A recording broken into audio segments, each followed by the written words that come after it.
오늘은 우리 충만한 교회 창립 11주년 감사주일입니다.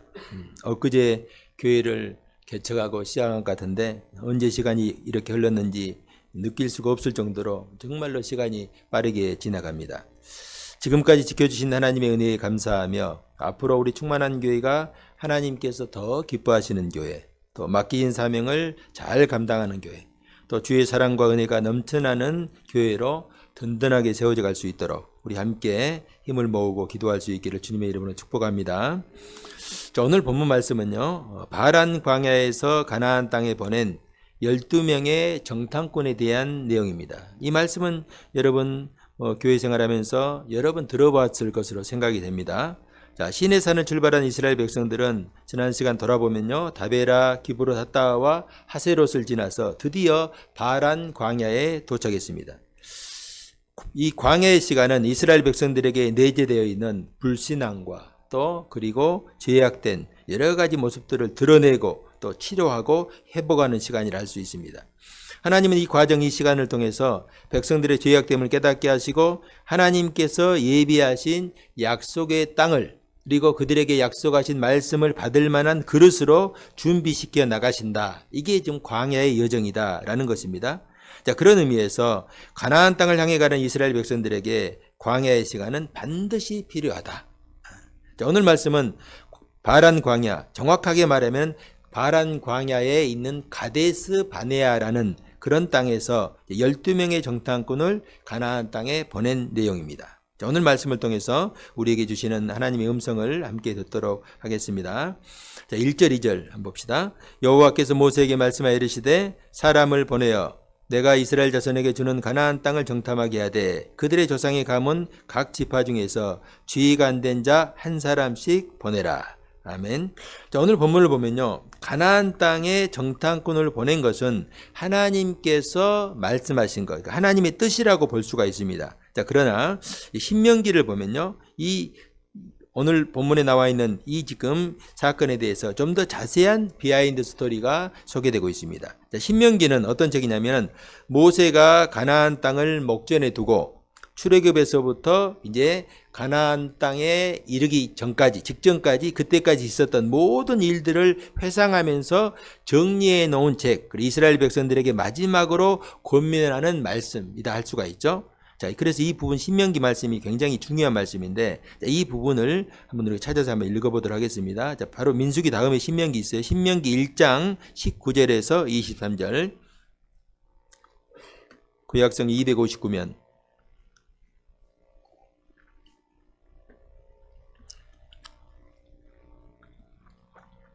자, 한번 우리 한 목소리로 함께 합독하시겠습니다. 신명기 1장 19절부터 23절입니다. 시작. 우리 하나님 여호와께서 우리에게 명령하신 대로 우리가 호렙산을 떠나 너희가 보았던 그 크고 두려운 광야를 지나 아모리 족속의 산지길로 가데스 바네아에 이른 때에 내가 너희에게 이르기를 우리 하나님 여호와께서 우리에게 주신 아모리 족속의 산지에 너희가 이르렀나니 너희 하나님 여호와께서 이 땅을 너희 앞에 두셨은즉 너희 조상의 하나님 여호와께서 너희에게 이르신 대로 올라가서 차지하라. 두려워하지 말라. 주저하지 말라 한즉 너희가 다 내 앞으로 나와 말하기를 우리가 사람을 우리보다 먼저 보내어 우리를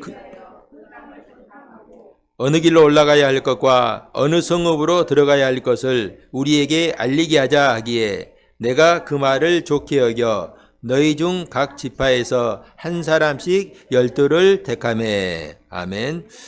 자, 이 말씀을 보면요, 몇 가지로 이제 간략하게 정리할 수 있는 내용이 있어요. 먼저, 자, 이스라엘 백성들이 그 크고 두려운 광야를 지났다 하는 거예요. 여러분, 광야를 지났다. 이 말은 광야를 통과하였다 하는 것입니다. 자, 이제 가나안 땅으로 들어가는 일만 남아 있어요. 그래서 하나님은 그들을 아모리 족속의 산지길, 즉 가데스 바네아로 인도하였습니다. 여기서 여러분, 아모리 족속의 산지길은요, 사실은 가나안 땅을 가리키는 말이에요. 근데 모세가 지금 이렇게 말하는 거예요.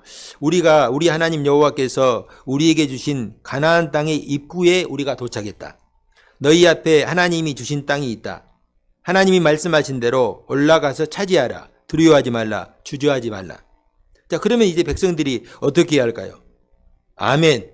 하나님, 우리가 우리에게 주신 그 땅에 올라가서 차지하겠습니다. 이렇게 나오는 것이 사실은 정상이죠. 그런데 이들이 어떻게 반응합니까? 우리가 먼저 사람을 보내어 그 땅을 정탐하고 어느 길로 올라가야 할지 또 어느 성읍으로 들어가야 할지 살펴보고 나서 우리가 합시다. 이렇게 얘기한 거예요. 여러분, 이 말만 들으면 상당히 합리적이고 그럴듯하게 들리는 말이죠. 그래서 모세도 그렇게 생각하고 그들의 이 말에 동의하고 그들의 요구를 들어줍니다. 그런데 이것 자체가 잘못된 판단이었고 불신앙이었음이 오늘 본문에서 드러나고 있어요. 여기서 여러분 이런 생각을 해봅니다. 하나님께서 그들에게 가나안 땅을 보이시고 올라가서 차지하라, 두려워하지 말라, 주저하지 말라 하셨을 때 예, 하나님, 우리가 올라가서 차지하겠습니다 하고 순종하였더라면 어떻게 되었을까? 여러분, 이후에 이제 이들이 불순종해서 38년을 더 이제 광야 생활을 하는데 40년 광야 생활이 끝나고 이제 요단강, 가나안이 보이는 요단강 건너편 이제 진을 치고 있다가 이제 요단강을 건너서 가나안 땅에 들어갔죠. 가나안 땅의 첫 번째 도착한 땅이 길갈이라는 땅이에요. 길갈에서 진을 치고 이제 진격을 앞두고 있는데 첫 번째 보이는 성이 어떤 성이냐면 여리고 성입니다. 여리고 성은요, 그 당시 이 가나안 땅에서도 상당히 손에 꼽히던 크고 견고한 성이에요. 도저히 이 일반 군사들이 침입할 수 없는 그런 성이죠.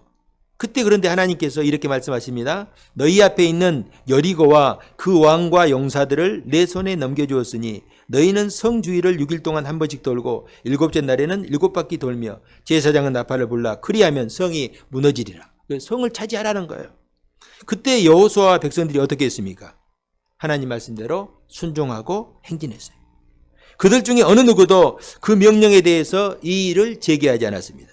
여러분, 어떻게 여리고 성과 같은 그 견고한 성이 소리 지른다고 무너질 수가 있겠습니까?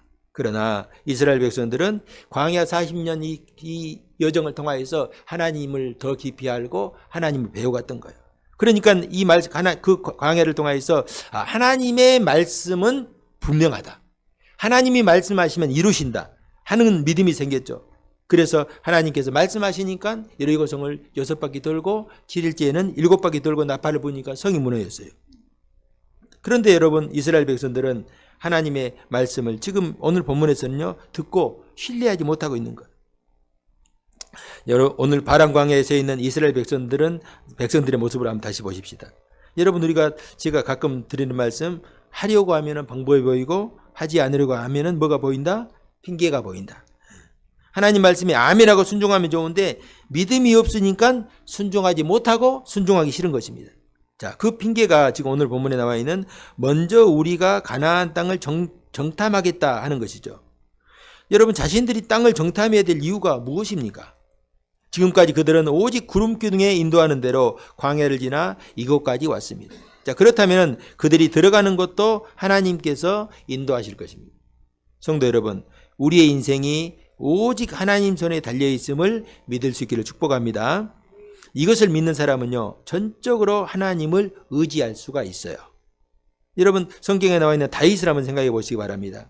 그는 블레셋과의 전투에서 골리앗을 죽였죠. 그 거인 골리앗을 죽이고 이스라엘의 전쟁 영웅이 되었어요. 심지어 백성들이 그 전쟁에서 돌아오는 다윗을 보고 사울이 죽인 자는 천천히요, 다윗이 죽인 자는 만만이라. 그러니까 그 당시에 사울왕이 최고였는데 사울왕보다 10배나 더 위대한 사람이 다윗이다 하고 백성들이 다윗을 이제 찬송하는 거예요.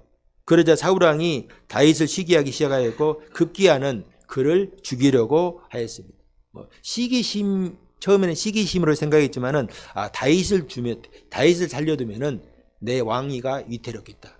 내 아들에게 왕위가 이렇게 물려지는 게 이제 순탄하지 않을 것 같다. 그런 판단이 들었던 거죠.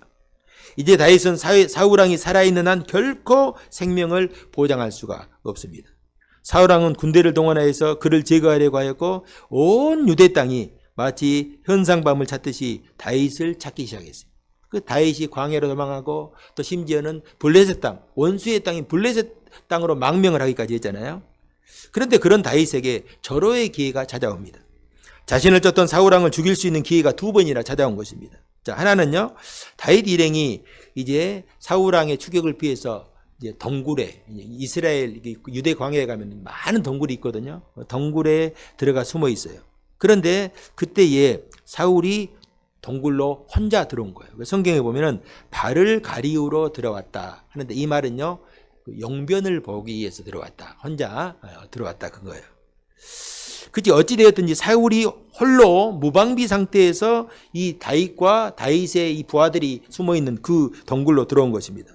그때 덩굴 깊은 곳에 숨어 있던 다윗의 부하들이 이렇게 생각한 것입니다. 자, 다윗에게 주군이시여 이것은 하나님께서 주신 절호의 기회입니다. 사울만 죽여서 없애면은 모든 것이 다 끝납니다. 사울 당장 죽이고 끝냅시다.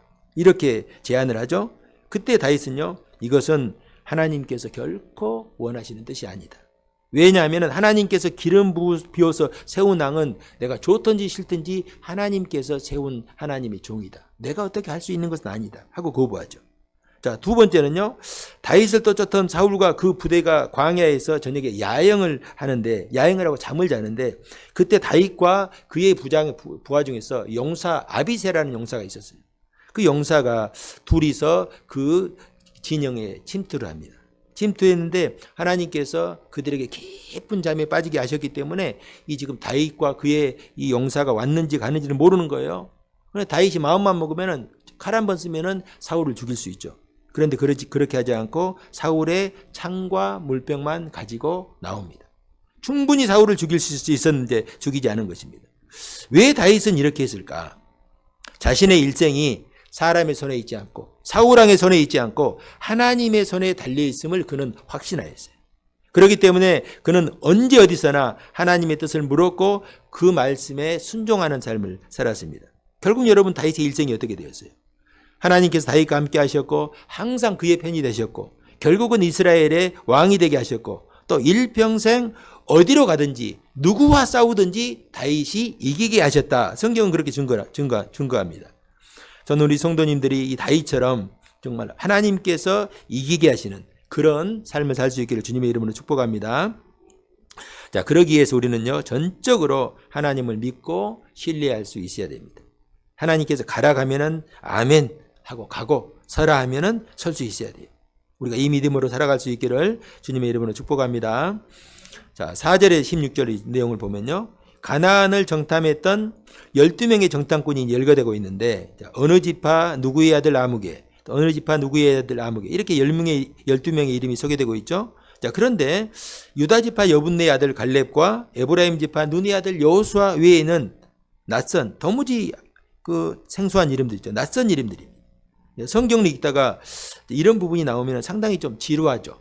그래서 뭐 건너뛰기도 하고 하는데 하지만 여러분 우리가 이 말씀을 읽으면서 명심해야 될 것이 한 가지 있습니다. 하나님의 일은 맡은 사람의 이름은요. 하나님께서 잘하면 잘한 대로 못하면 못한 대로 영원히 기록하신다. 여러분 우리의 이름도 분명히 천국에 기록되어 있을 것입니다. 그리고 그 이름에 어떤 내용이 기록되는지는 우리 각자의 책임이에요. 이병철 목사는 어떤 삶을 살았고 또 우리 김한송 우리 이 학생은 어떤 삶을 살았고 지난주에 새벽기도 한번 나왔고 다 기록돼요. 깜짝 놀랐어요. 산송이 때문에 새벽에 잠잘 수가 없다니까요. 깨어서 기도할 수가 없어요. 다 기록되는 거예요. 사람들은 몰라도 하나님은 다 기록하고 계신 거예요. 마태복음 25장에 보면은 유명한 달란트의 비유가 소개되고 있죠. 우리가 잘 알고 있어요. 주인이 각 재능대로 그 사람에게 감당할 만한 능력대로 달란트를 주신 거예요. 어떤 사람에게는 5달란트, 어떤 사람에게는 2달란트, 어떤 사람에게는 1달란트. 여기 보면요. 누구에게 얼마를 맡기셨는가가 중요하지 않습니다. 각각 맡은 달란트를 가지고 어떻게 사용했는가 하는 게 중요하죠. 우리가 마지막 날 하나님 앞에 섰을 때에 하나님은 우리 각자에게 맡기신 달란트를 가지고 어떻게 사용했는지 결산하신다. 내가 너에게 맡긴 것을 가지고 어떻게 사용했느냐 결산하신다. 그렇기 때문에 성경은요. 맡은 자에게 구할 것은 충성이라. 하나님께서 나에게 맡기셨으면 그냥 맡기신 것이 아니에요. 목적이 있는 것이죠. 그래서 이 어리석은 이 종은요. 그걸 맡긴 목적을 모르고 그걸 갖다가 쌓아가지고 땅에다 묻어놓은 거예요. 아무것도 안 했다는 거죠. 그걸 가지고. 그 한 달 내도 그대로 갖고 간 거예요. 이거 어리석은 행동이죠. 하나님께서 우리에게 무엇을 맡기셨다면 그 맡기신 목적이 있다 하는 것입니다. 전 우리 성도님들이 하나님 앞에서 충성되게 살아갈 수 있기를 축복합니다.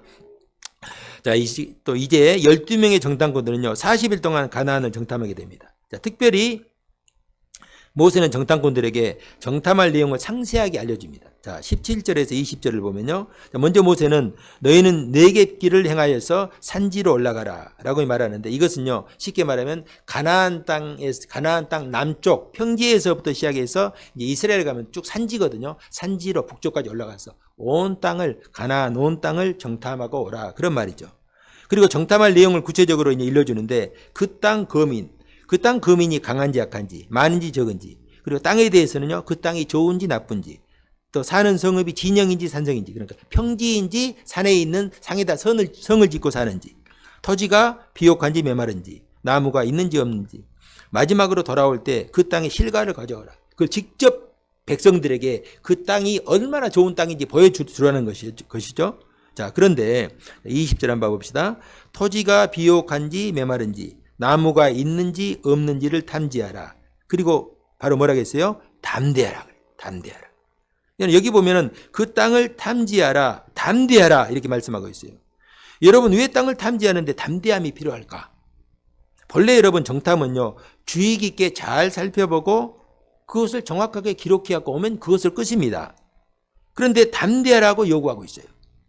이 말은 그들이 정탐하는 것도 중요하지만은 그보다 더 중요한 것은 눈으로 확인한 사실을 그들이 어떻게 받아들이는가 하는 거예요.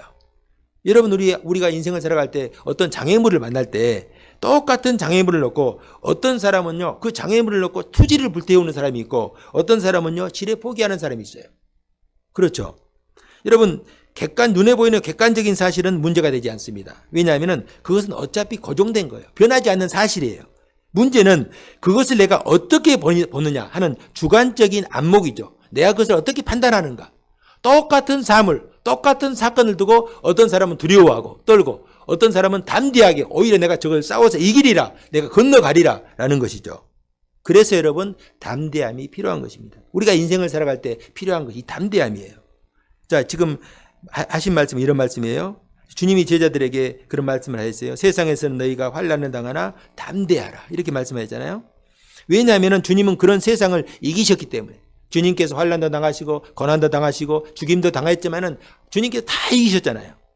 주님은 담대해라, 내가 너희와 함께 할 것이니 너희가 세상 살아갈 때 너희는 절대 고난도 안 당하고 환난을 당하지 않을 것이다, 이렇게 말씀하지 않았어요.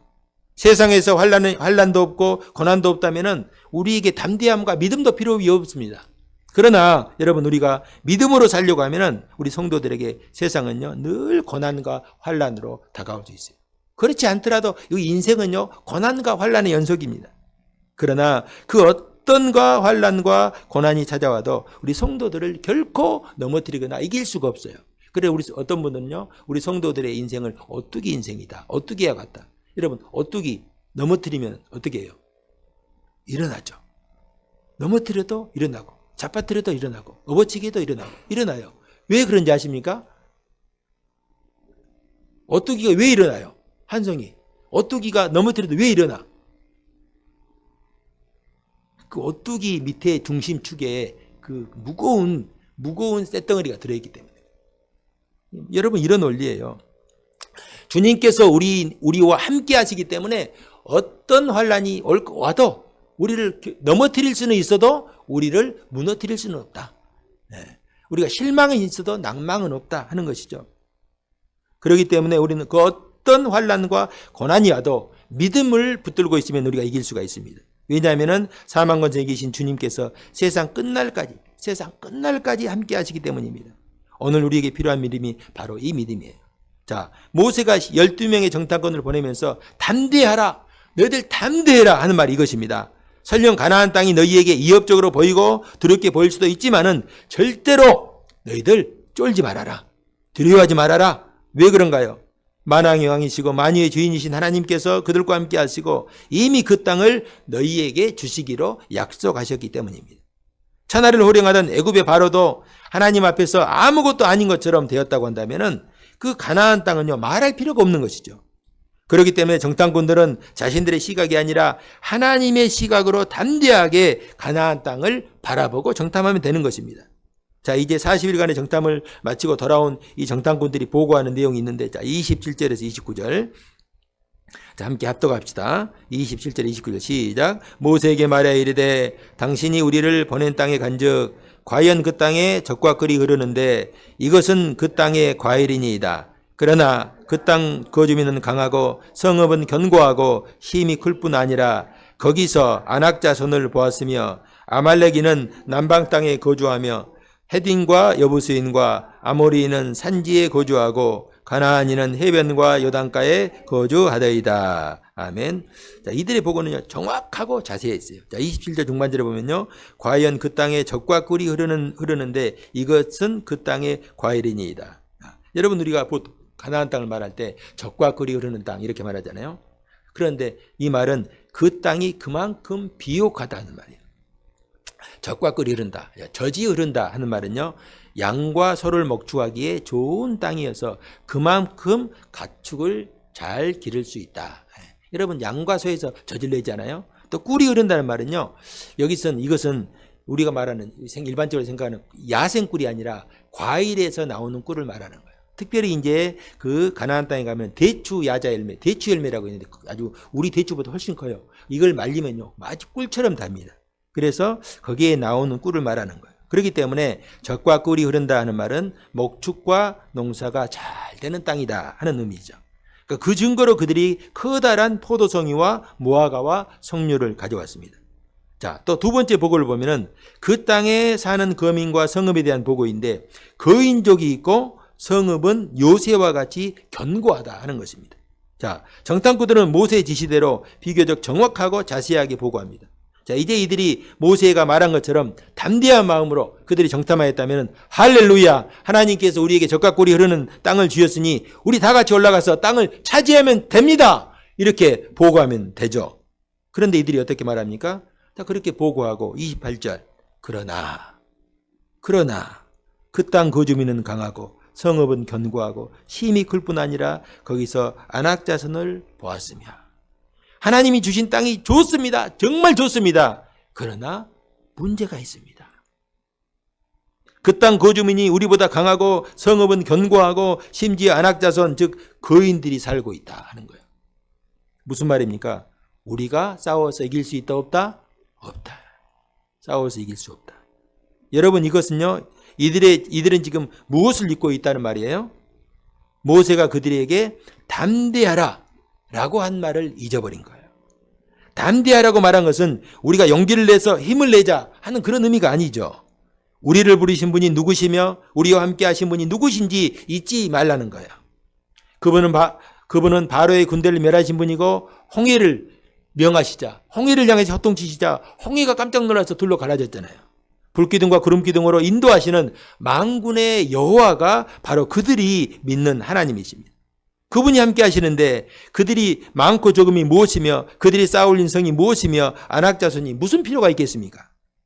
다윗이 골리앗을 향해서 달려가면서 여러분 붙들었던 믿음 여러분 기억하시죠? 골리앗과 다윗이 싸울 때 모든 그 이스라엘 백성들이 두려워가지고 바위 뒤에 숨고 토굴에 숨고 도망가 있는데 그 어린 다윗이 나와서 내가 싸우겠습니다. 다윗은 무엇을 믿었습니까?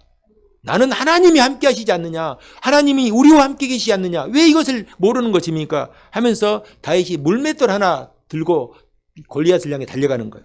달려가면서 뭐라 했어요? 너 내 이 물맷돌 맛좀 한번 봐라. 내가 아주 매운맛을 보여주겠다 그랬어요. 너는 칼과 단창으로 나에게 오지만은 나는 만군의 여호와의 이름으로 간다고 물맷돌을 들고 쫙 돌리니까 그냥 크루즈 미사일보다 더 빠르게 그냥.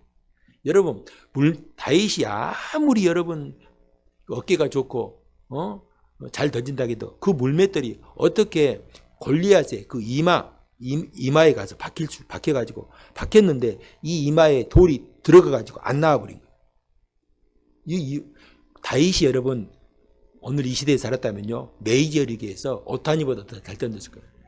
얼마나 셌으면 이 돌이 보통 맞으면 맞고 이게 우리 머리가 돌로 됐거든. 이게 맞고 박혀버렸다니까요. 하나님께서 그냥 장풍으로 그냥 밀었던가 뭘로 밀었던가 박혀버린 거예요. 그리고 또 여러분 골리앗은요, 그때 당시 나와 있던 골리앗의 갑옷을 보면요, 모든 이 갑옷의 머리부터 이 발끝까지 다 청동 갑옷 덮여 있어요. 딱 여기만 숨구멍 하나만이 막혀 있어요. 그런데 여기에 이 정말 이런 다이카 같은 사람을 기아 타이거스에서 와가지고 투수로 던져야 되는데, 여러분 다윗은요, 나는 비록 약하고 어리지만은 하나님께서 나와 함께 계신다. 내 앞에 어떤 대적이 있다 할지라도 하나님께서 함께 하시면 결코 우리가 두려워할 것이 아니다. 여러분 오늘 우리에게 필요한 믿음이 바로 이것입니다. 우리 눈에 보이는 이 거대한 세상이 힘이 있습니까? 아니면 우리를 부르시고 우리를 보내시고 우리와 함께 하신 하나님이 더 큽니까? 그래서 성경은요, 믿음은 눈에 보이지 않는 하나님을 바라보는 것. 이게 믿음이에요. 믿음은 눈에 보이지 않는 하나님을 붙드는 것입니다. 그리고 히브리서 기자가 설명하듯이 믿음은 눈에 보이지 않는 하나님이 반드시 계시다는 것을 믿는 거예요. 믿음은 이거의 차이예요. 믿음은 하나님을 붙들고 살아가느냐, 하나님 상관없이 내 힘으로 살아가느냐, 이 차이죠. 자, 이어 30절 31절 봅시다. 자, 갈렙이 모세 앞에서 백성을 조용하게 하고 이르되 우리가 곧 올라가서 그 땅을 취하자 능히 이기리라나. 그와 함께 올라갔던 사람들은 이르되 우리는 능히 올라가서 그 백성을 치지 못하리라. 그들은 우리보다 강하니라 하고. 자, 갈렙이 무엇이라고 말합니까? 우리가 당장 올라가서 그 땅을 취하자. 우리가 능히 이길 것이다. 여러분 갈렙이 이렇게 말하는 이유가 무엇입니까? 하나님께서 우리와 함께 계심을 믿기 때문이죠. 그런데 다른 10명의 정탐꾼은 무엇이라고 말합니까? 우리는 능히 올라가서 그 백성과 싸워서 이기지 못한다. 왜냐하면 그들은 우리보다 강하기 때문입니다. 여러분 이들의 말은요, 한편으로는 일리가 있어요. 그래서 갈렙의 말보다 이 10명의 정탐꾼의 말을 많은 사람들이 더 설득력 있게 들었죠. 그리고 동요되었죠. 왜냐하면 그들이 하는 말이 훨씬 더 합리적이기 때문에. 그런데 여러분 이들의 말이 한편으로는 일리가 있어요. 그러나 그들이 말이 일리가 없는 것은요, 그들의 말이 맞으려면 하나님이 없어야 돼요. 하나님이 없다면은, 하나님을 빼고 말하면은 그들과 이스라엘 백성들과 비교해서 이스라엘 백성들이 게임이 되지 않죠. 하나님이 없었을 때 말입니다. 그러나 하나님이 함께 하시지 않는다면요, 무슨 수로 가나안을 쳐서 이길 수가 있겠습니까? 그러나 하나님께서 함께 하신다면 상황은 전혀 다른 것입니다. 지금 10명의 정탐꾼과 이 갈렙의 차이가 바로 이것이죠. 둘 다 동일한 것을 봤어요. 가나안 땅의 실상과 그들의 힘과 능력을 봤습니다.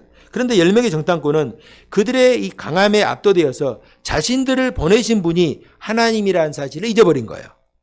자신들이 누구인지 잊어버린 것입니다. 가나안 사람들을 보니까 자신들은 마치 메뚜기처럼 보인 거예요. 이것이 바로 일명 메뚜기 컴플렉스라는 거거든요. 우리는 작다. 우리는 힘이 없다. 우리는 아무것도 할 수 없다. 이 비관적인 자세. 메뚜기 컴플렉스. 이건요, 한편으로 보면 굉장히 교만한 자세예요. 왜 교만하냐 하면은 이것은 내가 무언가 하려고 하기 때문이에요. 메뚜기 컴플렉스의 근본 원인은요, 자기 자아에게 있어요. 내가 무언가 하려고 하니까 내가 작고 힘이 없고 할 수 없는 것들이 많죠. 그러나 내 자신을 내려놓고 하나님을 붙들고 하나님을 바라보는 성도들은 그렇지 않습니다. 여러분 갈렙을 보시기 바랍니다. 자, 마지막으로 다음 시간에 볼 말씀 14장 8절에서 9절 자, 함께 합독합시다. 시작. 여호와께서 우리를 기뻐하시면은 우리를 그 땅으로 인도하여 들이시고 그 땅을 우리에게 주시리라. 이는 과연 젖과 꿀이 흐르는 땅이니라. 다만 여호와를 거역하지 말라. 또 그 땅 백성을 두려워하지 말라. 그들은 우리의 먹이라. 그들의 보호자는 그들에게서 떠났고 여호와는 우리와 함께 하시느니라. 그들을 두려워하지 말라 하나. 자, 갈렙의 고백에는요, 보면은 항상 하나님이 먼저 있어요. 하나님이 기뻐하시면은 하나님께서 우리와 함께 하시니 문제가 없다는 거예요. 우리가 뭐 잘나고 우리가 힘이 있어서 그런 게 아니에요. 하나님께서 함께 하시니까 우리는 문제 없다는 것입니다. 그런데 다른 10명의 정탐꾼들은요, 하나님은 없고 자신들만 보이고 있습니다.